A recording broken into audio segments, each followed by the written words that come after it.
지난 회에서 영혼을 사모하는 자에게 구원 얻는 일은 어려운 일이 아니라는 것을 말씀드렸습니다. 이 구원이 예수님을 영접함으로 이르러 온 것일까요? 자기의 소유를 가난한 자들에게 나누어 주겠다고 말했기 때문에 이르러 온 것일까요?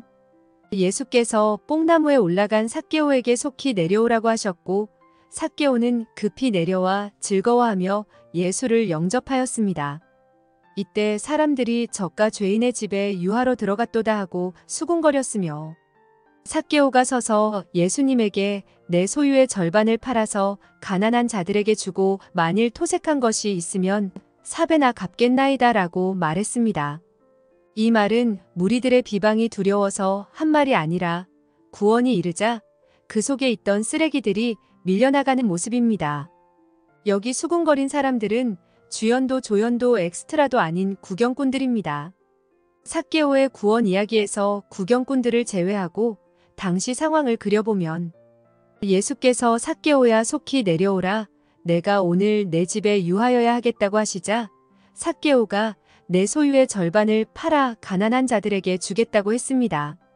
예수께서 오늘 구원이 이 집에 이르렀다고 하신 말씀은 소유의 절반을 가난한 자들에 나누어 주겠다고 한 것에 대한 보상이 아니라 삭개오가 급히 내려와 즐거워하며 예수를 영접한 마음에 대한 보상이었습니다.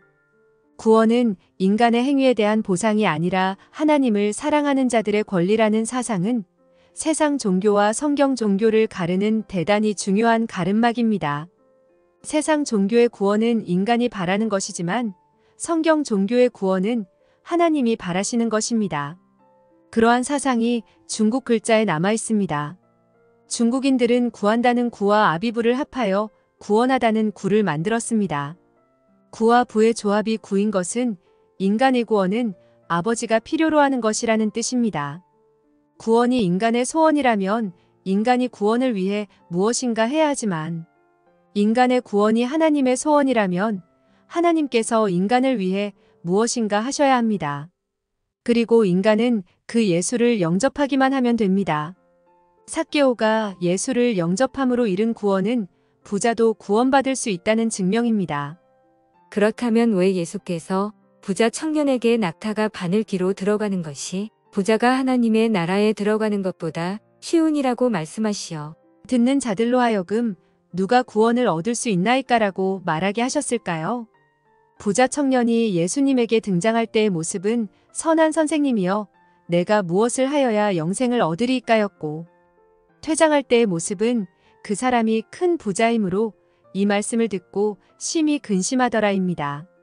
청년의 마지막 모습을 동영상으로 보면 이 청년은 재물이 많은 부자이지만 청년이 입장하는 모습을 동영상으로 보면 이 청년은 내가 어려서부터 다 지키었나이다고 말할 수 있는 선한 행실의 부자였음을 알 수 있습니다. 이 청년은 무엇을 함으로 영생을 얻는다는 생각으로 가득 찬 행실의 부자였던 것입니다.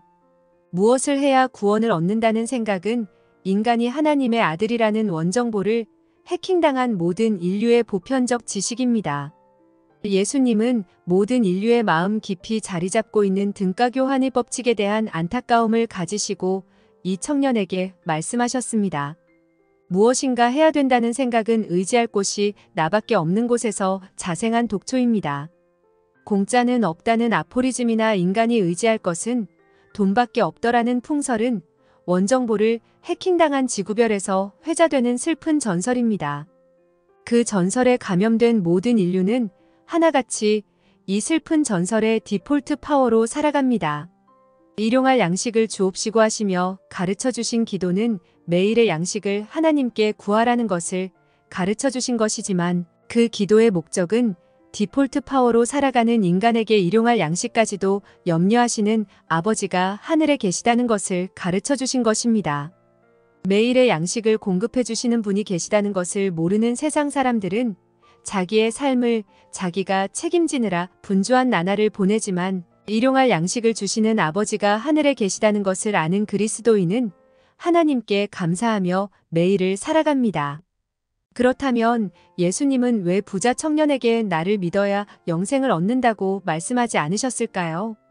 마가복음에 의하면 이 부자 청년은 예수께 달려와서 꿇어앉아 선한 선생님이여, 내가 무엇을 하여야 영생을 얻으리이까? 라고 했습니다. 달려와서 꿇어앉아 물은 것이 영생에 대한 갈급함 때문이었을까요? 아니면 다른 목적이 있었을까요? 당시 예수님은 지금의 연예인 이상 인기가 있었습니다. 이 청년에게는 수천 명씩 사람을 몰고 다니는 당시 인기 절정에 있는 예수님에게 칭찬받고 싶은 마음이 있었던 듯합니다. 왜냐하면 그 청년에겐 자랑할 행실이 많았기 때문입니다.